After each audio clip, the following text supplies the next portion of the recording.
I'd like an explanation, Chief Whip, please, as to why the decision that was taken by the Business Committee last week to allow for 10 minutes each for the slots on the debate about the referendum on the 8th Amendment was changed to 20 minutes. And could you please explain why it is necessary for each speaker to have 20 minutes? My understanding is that both yourself and the Minister for Health contacted the Business Office to look for the doubling of time allocated. My understanding is also that every deputy in this House is entitled to speak for 20 minutes. That would allow for 52.3 hours of debate on the report of the committee on the 8th Amendment. Effectively, that would allow it if every deputy wanted to use their 20 minutes. It just doesn't make sense. How much can you say about this issue that we've been debating for years?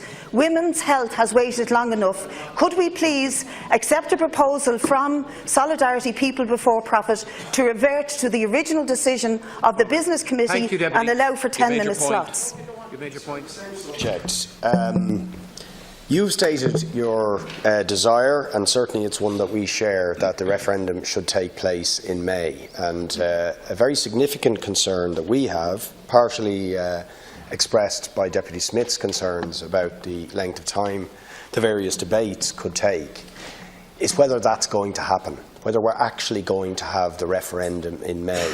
Now, I don't see in anything you've said or any of the issues you've raised any reason why there shouldn't be in front of us and published the legislation required to ensure the referendum takes place. Whatever about all the other ancillary issues, where is the legislation to enable the referendum? Because that's a simple piece of legislation. It doesn't require any major consultation. It's just the legislation to allow for a referendum. If you're having any difficulty drafting it, we have one on the books already that was debated in this House. Okay? So we need that legislation, and we need an absolute clear commitment. There will not be any delays, excuses, technicalities, obstacles, filibustering or anything else that is going to prevent the referendum taking place in May, which is when we will hear the voice of the public, Taoiseach.